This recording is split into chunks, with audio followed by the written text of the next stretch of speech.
Hello. Hi, Bella. Thanks so much for joining us. Thanks for having me. Well, today we're going to kick things off. We haven't done one of these for a little while, so it's so great to have you here. Now, Annabella is a career and mindset coach for ambitious ADHD working mums who feel overwhelmed by the juggle of career, motherhood, and this invisible mental load that we all feel. Now, after experiencing it firsthand, and after a late diagnosis and through motherhood, it changed the way she coped with work and life. And she now helps women to stop blaming themselves, better understand their brains, and build careers and lives that actually work for them. So, welcome, Bella.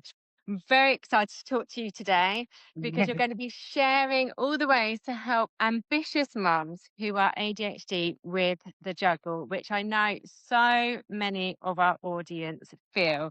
Now, if you do have any questions today, please ask them in the comments and we will answer as many of them as we can at the end. But to kick things off, I actually asked a question to our audience earlier in the week and said, how many of you have been diagnosed with ADHD either before becoming a mum, since becoming a mum, or haven't yet been diagnosed but feel like they might be since becoming a mum? And actually, the results are quite interesting, and I'm sure you have experienced this before, but only 5% of the audience said that they were diagnosed before becoming a mum. Mhm. 29% said that they have been diagnosed since becoming a mum. And 67% said that they have not yet been diagnosed, but feel like they have ADHD. So I'm sure so many of the people that you work with might be in that camp. I know I definitely have. So when we've spoken before, I know that I was talking as if I've got ADHD, but actually I haven't yet been diagnosed. And I wonder what your thoughts are on this, because for me, I know that I've been feeling this since becoming a mum, and whether that's because I've got more awareness now of what ADHD is, that how it plays out differently, maybe for women, maybe more awareness from social media that we see and the examples that we see, or whether it's just the amount of stress that we have as a mum itself, going here, there, and everywhere, making us think we have ADHD, but actually we're just a really overwhelmed mum. So I would love to hear your thoughts on that, because you were diagnosed since becoming a mum, is that right? Yeah. And then I'd love to hear at what point you realised you were maybe ADHD and not just an overwhelmed mum, and how that changed for you once you got your diagnosis. So for me personally, we kind of always joked I was ADHD. So those jokes have probably started when I was in my early 20s, but I genuinely just thought they were jokes because I am super organized and always on time to things. So, and the stereotypes come with like losing your phone, losing your keys, always being late. So yeah, just thought they were jokes, but they came from the fact that I can have this almost like toddler like hyper energy that gets to me, and it's like the dopamine is flowing and I'm really like sustaining that energy. But it wasn't until after I had my first child that those jokes became a reality. But what's funny is I didn't, at the time, like straight after having my baby, I didn't realize it was ADHD at that point. It was only years later that in hindsight I realized that those two were connected. And the reason why I'm not surprised by those stats, by the way, because a reason why women tend to be misdiagnosed or diagnosed really late on is because you assume ADHD is like the stereotypical way it presents in boys and not in women, and we present really differently. Ours tends to be a lot in our heads, and it's the fluctuation of hormones. So it's either motherhood, it can also be perimenopause, but it could also be like a major event in your life. Then that triggers it because your coping mechanism that you've used your entire life, and this was the case for me as well. I had masked my entire life, so I built coping mechanisms which allowed me to be perceived as neurotypical, came crashing down when all of a sudden you were not just doing one demanding job, you were doing two. You were parenting 24/7, and that doesn't pause when you go to the office and you start your other job. That's always constantly going in the back of your head. So yeah, so for me, I'd gone back to work. This was in 2020, so COVID was still around. My eldest had some health issues too, so had a couple of operations. So I had a lot going on at the time, and I went back to work assuming that I would be exactly the same person as I was pre-kid.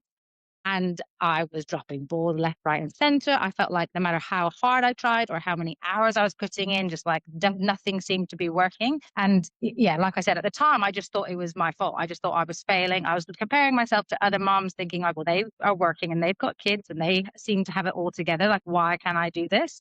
So I put it on me. I thought it was my fault. It's like this, I'm just not cut out to cope as being a working mum. And it was through coaching actually that I had that it helped me realize, one, it helped me understand that the mental load is a thing and it's very much real and it is, it is heavy, but also that my definition of success, like what my ambition now looked like, had changed. And it wasn't a failing. Like, so it looked different because my life is different. My priorities were different. My values are different. And my brain was obviously functioning in a way that was different because of everything that was going on.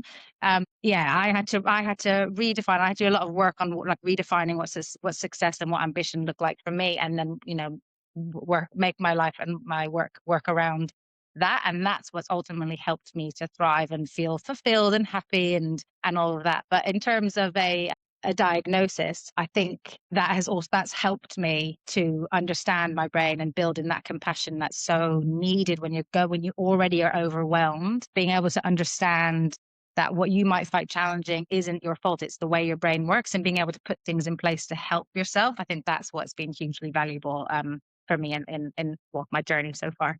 That's reassuring to hear because I think so many of us, they say you put it all on yourself, but actually it's a feeling of what I'm doing. I can't handle this. I can't cope with all of these things. Everybody else is, and I'm not. And I Mm. think hearing that actually you were able to recognize and step back and say, this isn't something to do with me, and a diagnosis help with that could be a really reassuring thing. I know for me personally, I always find that actually once I know what the underlying cause of the issue is, then I feel much better about it. I think, okay, well, what can I do to work on that to, So make sense of it all and to make changes or whatever that is needed. So if we talk about then this invisible mental load that isn't so invisible, what does that specifically look like for an ADHD mum? Is it different to what all other mums who don't have ADHD experience, or is it something else?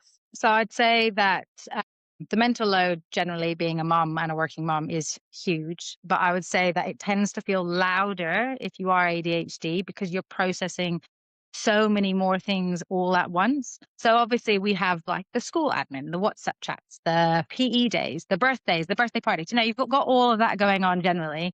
But then if you're ADHD as well, you're also dealing with distraction and overstimulation and emotional regulation for yourself. If you are ADHD, then there's also a really high chance that your child is also ADHD, and therefore you're probably navigating the world with them and the fact that society isn't built for neurodivergence.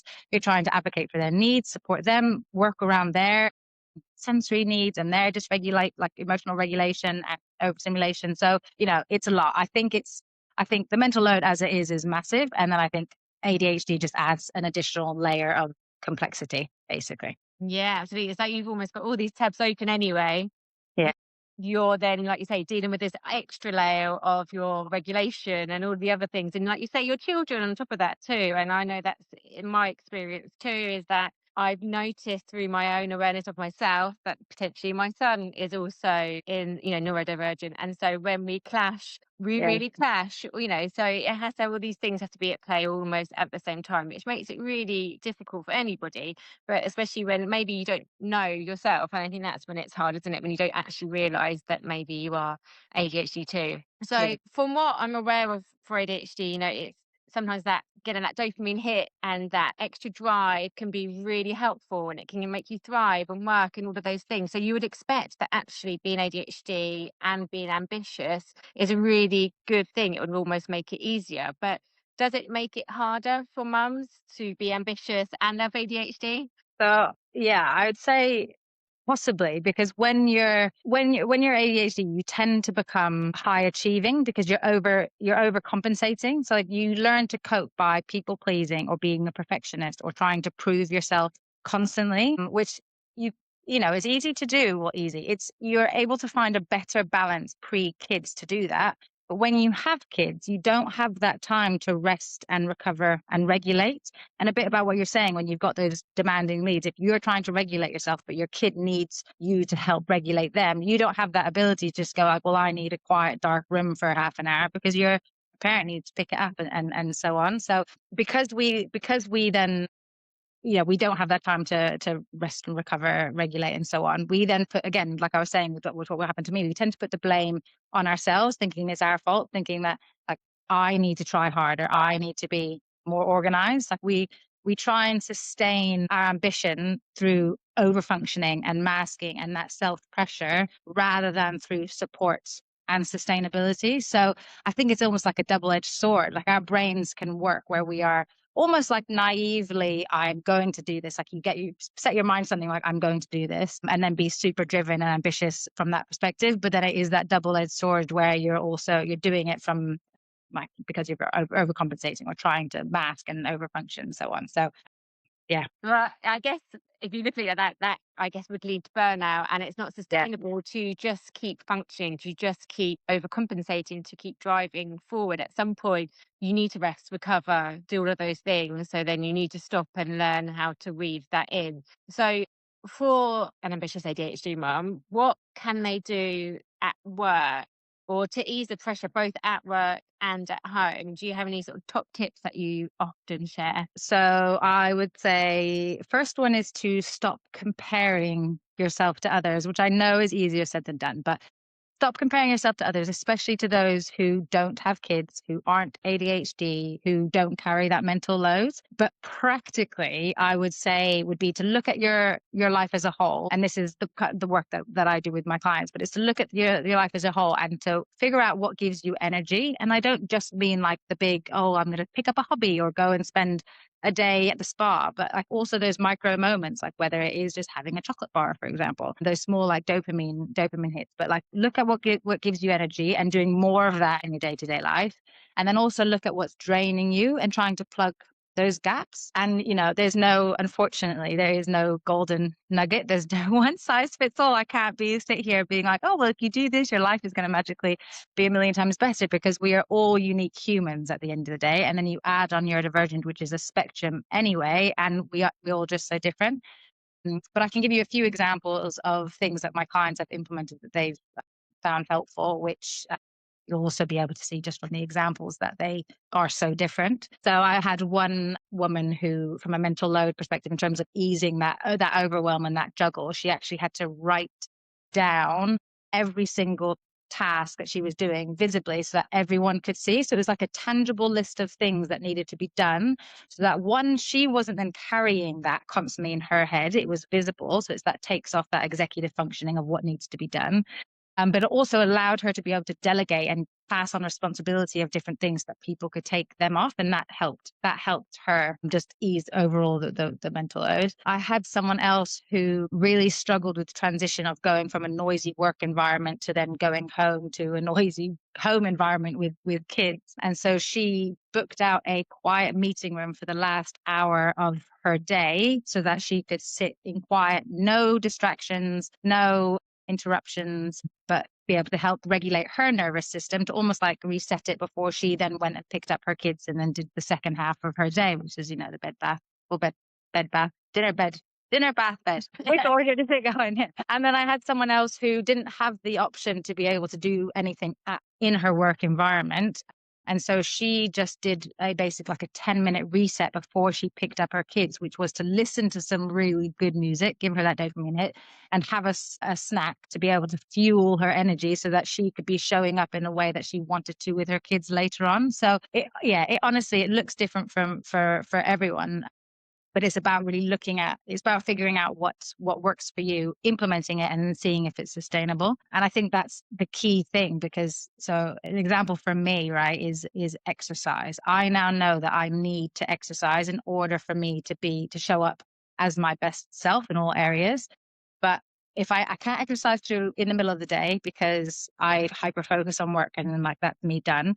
And I can't focus in the evening because honestly, like my battery is zero by that point. And I'm just dead to the world. So I have to do it before the kids are awake. And if you had told me that a few years ago, I would have honestly put money on the fact that you wouldn't catch me dead exercising in the morning. But because I've realized that exercise is such a big thing, a key thing for helping clear that fog for me, it's almost even though it's hard waking up at the crack of dawn to exercise, it's harder for me not to. And so it is one of those things that it's like a battle between myself. And so it's like, do I get up at this alarm, or do I deal with the brain fog that will come later? So it's finding what works for you and then just like pushing yourself to continue to do it. That's really interesting. And like you say, just even listening to those examples, they're all so different, and they really, it shows where people get that energy from and where it drains you. I'm similar to you. I need that exercise first in the morning. And I also have that alarm battle. Like, do I really need to get up right now?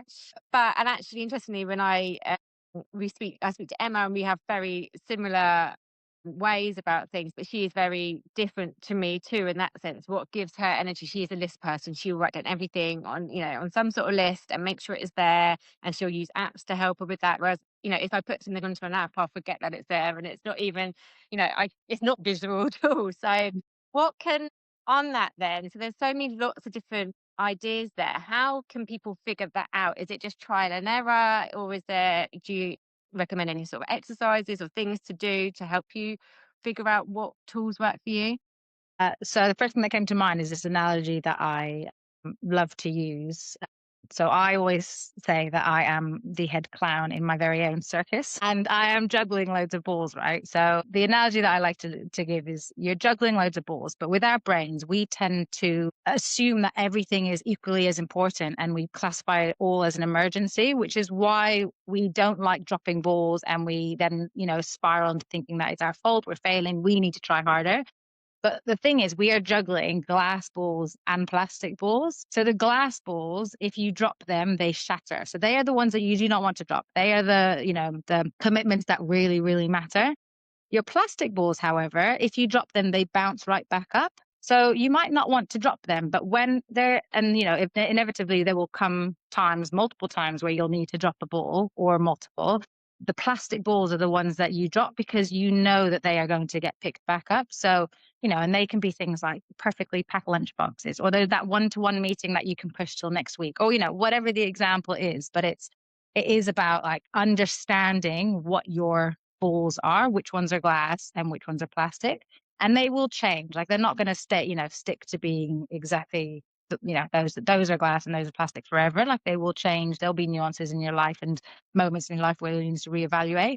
But I think the biggest takeaway I'd say for anyone, and the things that I like to tell my clients, but anyone I speak to really, is to, when you're feeling like you're frantically juggling, like when you're in that moment of like overwhelm, just to pause for a second and think about, okay, well, is this a glass ball or is this a plastic ball? And then trying to then make a decision around whether or not it's a ball that can be dropped, or whether actually it is something that you pick up. Yeah, that's really helpful, because I think, like you say, as soon as you think that is a plastic ball that's dropped, you almost feel this sense of release. Oh, I can let that go. It's not something Exactly. Yeah. to be worrying about. It's a tab that you can close for right now. And, whether that's a play day or, something on your house or whatever it is, it's Exactly. Yeah. okay that that has been dropped. So I think that would really help a lot of people who maybe feel like they are frantically juggling. I think that's a really good analogy for how so many of us feel. So a lot of the mums in our community either sort of work compressed hours or part-time, or maybe a 5-hour workday, or want to. Do you think that working in that way, sort of having specific working hours, helps an ADHD function, or does it depend on the person? So I think it could be hugely helpful, but I do think it's less about the exact amount of hours and more about the environment, more about whether the structure reduces that pressure, the overstimulation and cognitive overload generally. Like, our ADHD brains can be really productive, really efficient, really creative when we have that clarity and that autonomy and the fewer interruptions. But I think so many workforces still to this day value visibility, like being in the office for a set amount of hours, over actual output. And I'm sure you're well aware that our brains don't work on that linear scale. Like we can go from really struggling to start something to like hyper focusing and smashing out 8 hours of work in 2 hours because our brain is like fully locked into that task. So I think the biggest thing again is that sustainability piece. It's like figuring out what actually works for you, building in that compassion, like I said, about understanding that some things, it's not a failing to request like that meeting room at the end of the day because you need that quiet environment. Like that's not a negative in any way. You're working, you're advocating for yourself and you're working with your brain. So it's understanding what your brain needs, building in that confidence and that compassion to advocate for yourself, and then knowing that you will do better if you are working with your brain than if you are like forcing yourself into burnout. You'll end up, it will be, the outcomes will be worse. So yeah, I think it definitely can work. I think it's just, again, there's no one size fits all. It depends on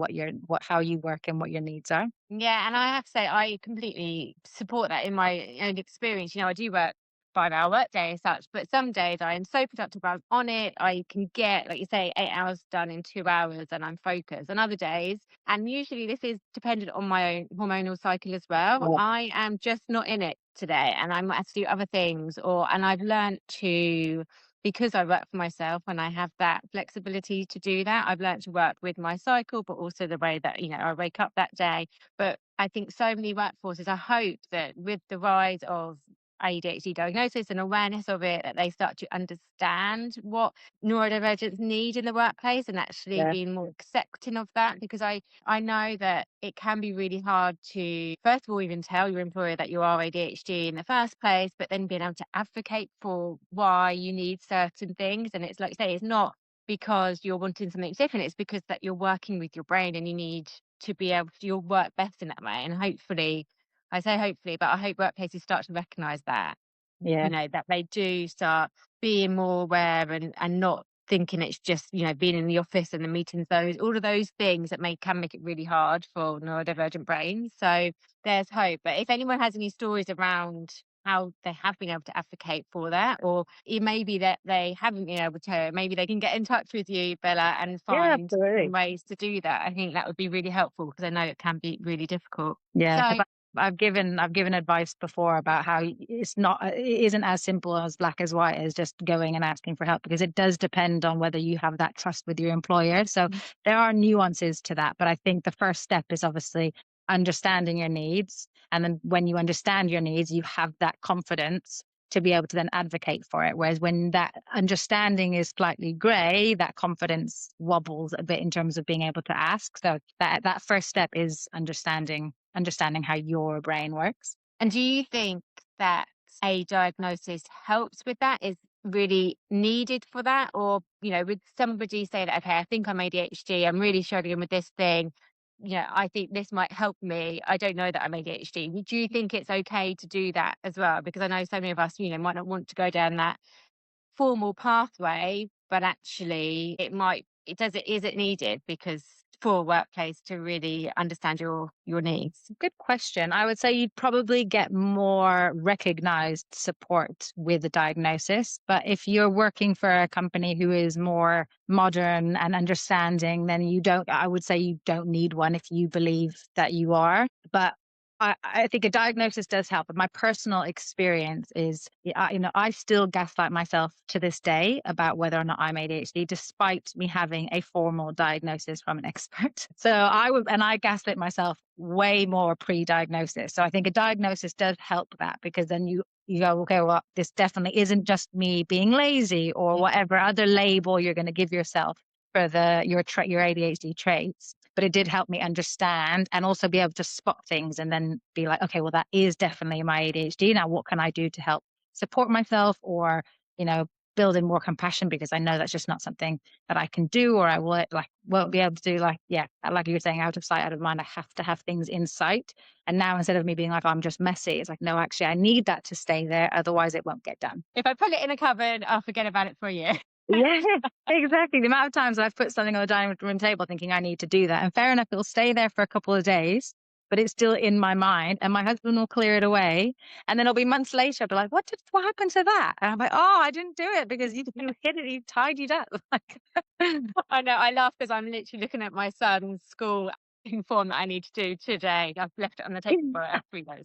Okay, so we'll wrap this up in a little while to let us, we're going to have a lunch break. But if someone is listening to this and thinking that is me, what is one thing they could do differently next week to maybe help themselves with that juggle, with being an ADHD mom and being ambitious? What one thing could they change? I think it goes back to that example that I gave earlier about being able to pause and reflect and think about whether that ball is glass and plastic.